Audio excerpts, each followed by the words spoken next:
3, 2, 1, 0. Décollage.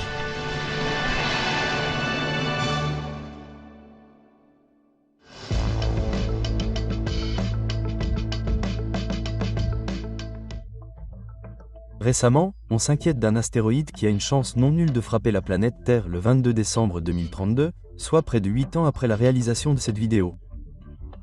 Alors, quelle est la probabilité que cela se produise réellement, et quelles sont les estimations actuelles mises à jour de cette menace? L'astéroïde en question s'appelle 2024 YR4 et a été découvert le 27 décembre 2024 par le télescope Atlas financé par la NASA au Chili.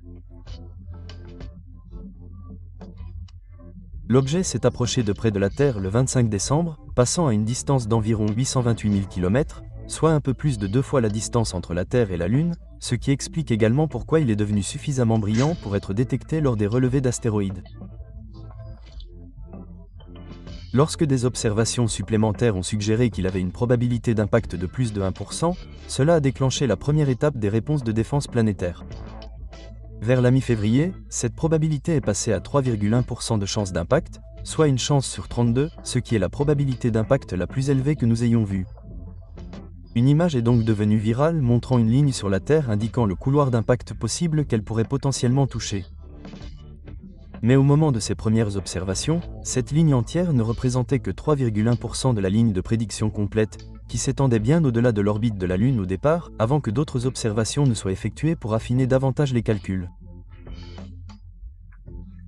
Actuellement, à partir de plus de 400 observations menées de fin janvier à début mars au moment de la rédaction de cet article, les calculs ont réduit la probabilité d'impact sur la Terre à seulement 0,0076%, ce qui ne représente qu'une chance sur 30 000.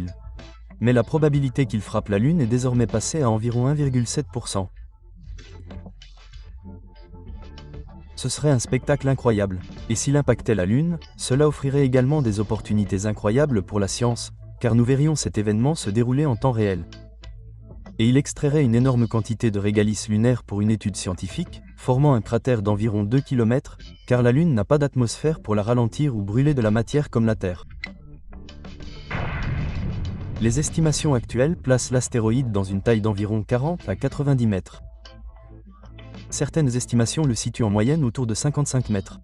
Cependant, les mesures sont actuellement basées sur la luminosité de l'astéroïde telle que mesurée à l'aide de télescopes au sol. Nous avons besoin de plus de données d'observation, telles que l'infrarouge, le radar ou l'imagerie, à partir d'un vaisseau spatial qui pourrait s'approcher de près de l'astéroïde pour que nous obtenions des estimations plus précises de sa taille, de sa forme et de sa composition. Le télescope spatial James Webb devrait être utilisé à partir de début mars, lorsque l'astéroïde sera clairement visible et à son maximum de brillance au JWST.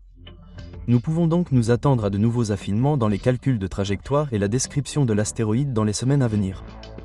La menace d'une collision cosmique avec la Terre est mesurée à l'aide de ce qu'on appelle l'échelle de Turing. Je vais laisser Rick Binsell, professeur de sciences planétaires au MIT, expliquer comment fonctionne l'échelle à partir de sa récente interview avec Neil deGrasse Tyson. Tout d'abord, l'échelle de Turing est une échelle de 10 points allant de 0 à 10. Bon, 0 est vraiment bon et 10 est un très mauvais jour pour les dinosaures.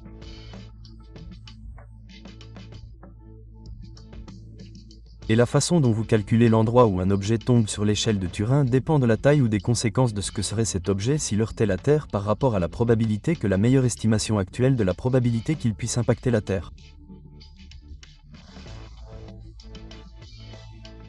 Il y a donc deux dimensions, les conséquences et la probabilité d'impact. Mais vous savez qu'au niveau le plus bas, les choses sont vertes. Vous avez un niveau vert qui signifie que c'est normal. Nous allons en trouver beaucoup.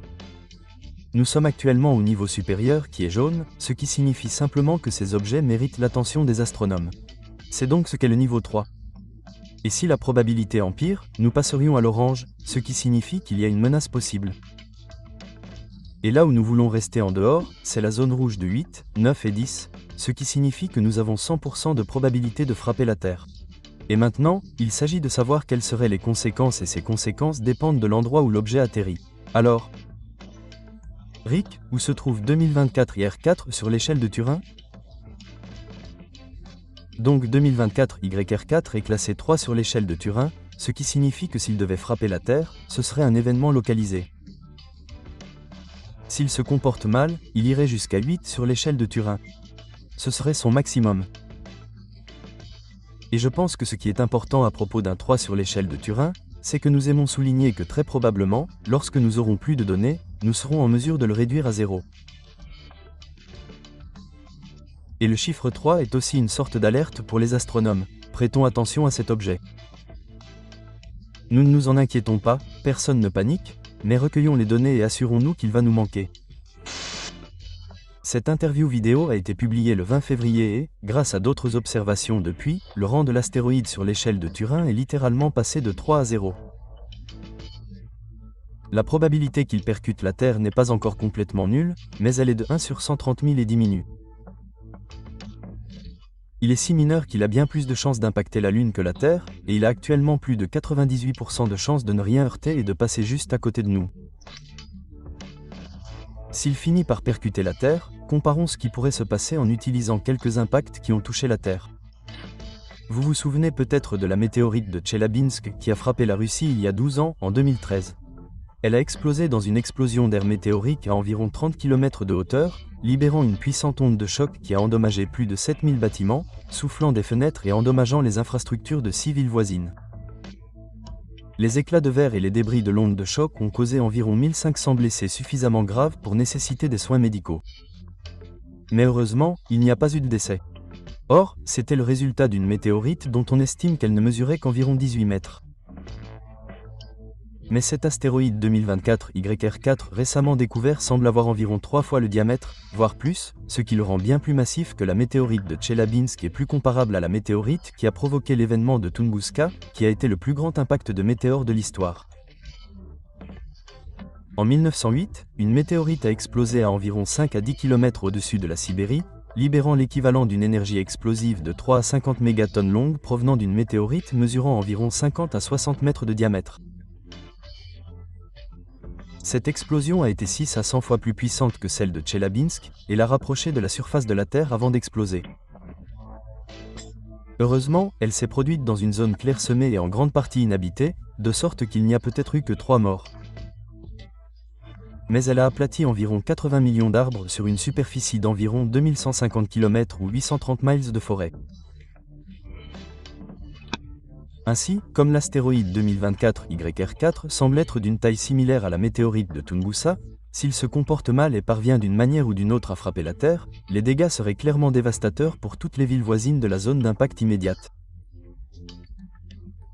Mais les dégâts seraient relativement localisés à environ 20 à 40 km autour de la zone d'impact et ne semblent pas avoir d'effet de grande envergure à l'échelle mondiale. Mais ces comparaisons ne sont que matière à réflexion sur ce qui pourrait se passer si un astéroïde de cette taille devait impacter la Terre.